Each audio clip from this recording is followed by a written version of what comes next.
Hello friends, अस्सलाम वालेकुम and welcome to reality stories. दोस्तों, आज से 26 साल पहले जापान के शहर टोक्यो में एक 2 मंजिला घर बना हुआ था। टोक्यो में एक एरिया है जिसे कामिसोशिगाया कहते हैं। ये घर यहीं मौजूद था। इस घर में एक फैमिली रहती थी, मियाजावा फैमिली। इस फैमिली में 4 लोग थे। मिकियो मियाजावा, ये आदमी 44 साल का था। मिकियो एक मार्केटिंग कंपनी में काम करता था। इसकी बीवी का नाम यसुको था। ये औरत 41 साल की थी और एक स्कूल में पढ़ाती थी। इनके 2 बच्चे थे, निनी जो 8 साल की थी और राई जो 6 साल का था। दोस्तों, उस वक्त इस एरिया में कुछ डेवलपमेंट का काम चल रहा था, इसीलिए वहां आसपास के कई घर गिरा दिए गए थे और बहुत से लोग दूसरी जगह शिफ्ट हो चुके थे। यानी ये एरिया एक तरह से सुनसान हो गया था। यहाँ अब कुछ घर ही बचे थे, जिनमें से एक इस फैमिली का घर भी था। और दोस्तों, फिर इस घर में एक ऐसा हौलनाक वाकया पेश आया जिसे आज भी जापान में लोग भूल नहीं सके। दोस्तों, ये तारीख थी 31 दिसंबर 2000 की। सुबह के तकरीबन 11:15 बजे पुलिस को एक औरत की कॉल मौसूल हुई। ये औरत यसुको की मां थी। इस औरत ने रोते हुए पुलिस को बताया कि किसी ने इसकी बेटी, दामाद और इनके 2 बच्चों को कत्ल कर दिया है।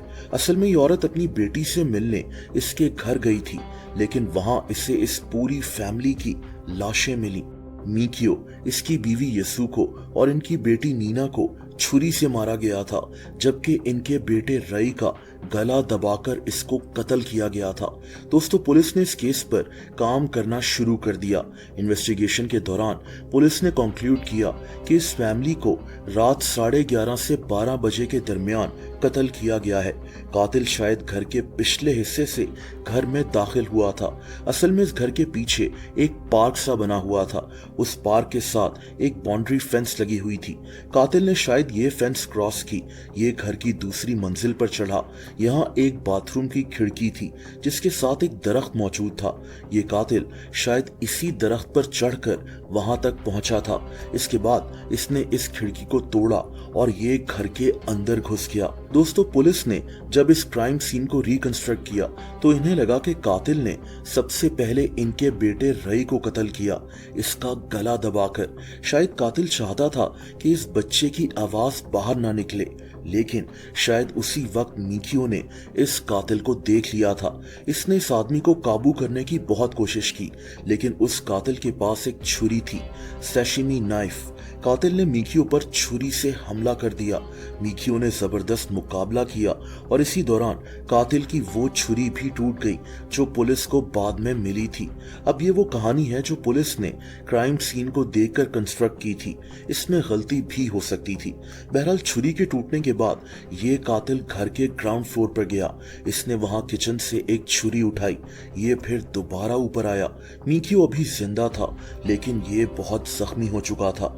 इसने उस छुरी से मिकियो को मार डाला। दोस्तों, इसके बाद इसने यसुको और इसकी बेटी नीना को भी छुरी से मार डाला था। फॉरेंसिक रिपोर्ट के मुताबिक इन दोनों ने भी खुद को बचाने की बहुत कोशिश की थी। इस घर के कई हिस्सों में स्ट्रगल के निशान मिले थे, यानी इस फैमिली ने इस कातिल का भरपूर मुकाबला किया था, लेकिन अफसोस कि ये पूरी फैमिली कत्ल हो चुकी थी। दोस्तों, इसके बाद एक अजीब बात सामने आई। पुलिस को सबूत मिले थे कि ये कातिल कत्ल करने के बाद वहां से भागा नहीं, बल्कि इसने इस घर में कई घंटे गुजारे थे। आप इमेजिन करें कि इस घर में 4 लाशें मौजूद थीं और ये कातिल आराम से इस घर में कई घंटों तक घूमता फिरता रहा। इसने इस फैमिली का कंप्यूटर ऑन किया, कंप्यूटर पर इंटरनेट इस्तेमाल किया। ये इनके किचन में गया। इसने फ्रीजर से आइसक्रीम निकाल कर खाई। इसने अपने लिए चाय भी बनाई थी। इस कातिल ने इस घर का टॉयलेट भी यूज किया था। पुलिस को इस टॉयलेट से बायोलॉजिकल एविडेंस मिले थे। यहीं से और इस कातिल के खून से भी पुलिस को इस कातिल का डीएनए भी मिल गया था।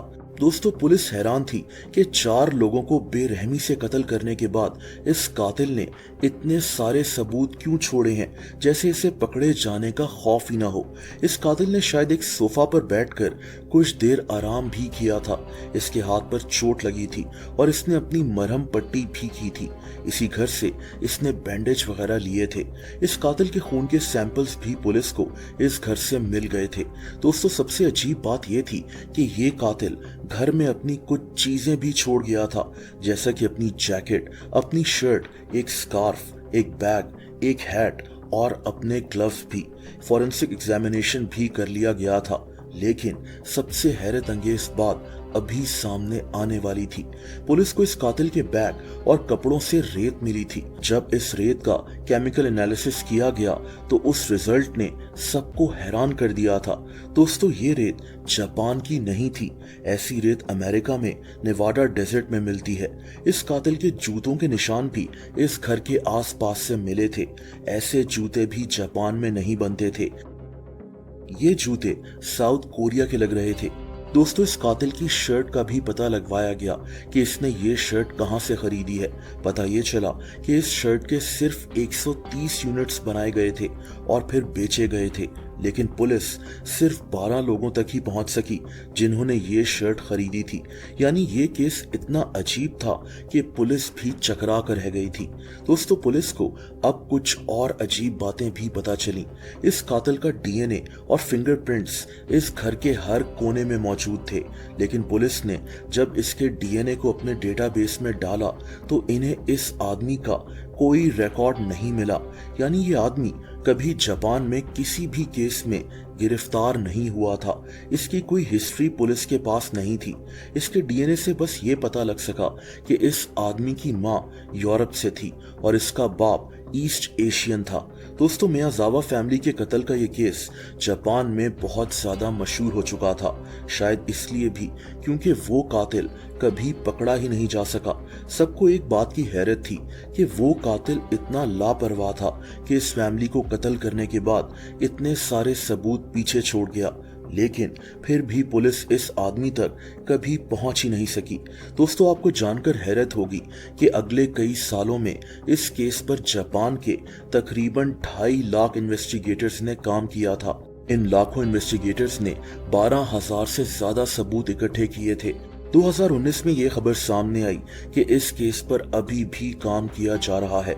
2021 में इस कातिल के मुतालिक इंफॉर्मेशन देने पर 2 करोड़ जापानीज येन का इनाम भी रखा गया था। दोस्तों मियाजावा फैमिली का वो घर जापान में एक खौफ की अलामत बन चुका था। इस घर के हवाले से तरह तरह की कहानियां मशहूर होने लगी थीं। 2023 में 10 हाई स्कूल स्टूडेंट्स इस घर के अंदर घुस गए क्योंकि इन्होंने शर्त लगाई थी कि कौन सबसे ज्यादा बहादुर है। इसके बाद पुलिस ने इस घर की निगरानी मजीद सख्त कर दी थी ताकि कोई इस घर के अंदर दाखिल न हो सके। लेकिन 2 महीने पहले वियतनाम के 2 लोग इस घर में चोरी करने के लिए घुस गए थे, लेकिन पुलिस ने इन्हें गिरफ्तार कर लिया था। इन दोनों को इस घर की हिस्ट्री का पता ही नहीं था। दोस्तों वो कातिल कौन था, वो कहाँ गया और आज तक पकड़ा क्यों नहीं जा सका, ये जापान में क्रिमिनल केसेस की तारीख की सबसे बड़ी मिस्ट्री मानी जाती है। इस केस के मुतालिक कई थ्योरीज हैं, जैसा कि उस कातिल का कोई मिलिट्री कनेक्शन था। इसके कपड़ों से, इसके सामान से कुछ ऐसे इशारे मिले थे, लेकिन ये बात कभी साबित नहीं हो सकी। कुछ लोग मानते हैं कि ये आदमी जापान का रिहायशी नहीं था, ये किसी और मुल्क से आया था और तभी ये आज तक पकड़ा नहीं जा सका। कुछ लोग ये भी मानते हैं कि ये कातिल इस फैमिली को पहले से जानता था, इनके घर से वाकिफ था और तभी ये बड़ी आसानी से इनके घर में घुसा और सबको कत्ल कर कर चला गया। ये केस आज भी अनसॉल्व्ड है। जापान की पुलिस आज भी इस कातिल को तलाश कर रही है। यह हैरत अंगेज केस आज भी जापान में रेलेवेंट है और लोग आज भी इस अजीब और अफसोसनाक कहानी पर बात करते हैं।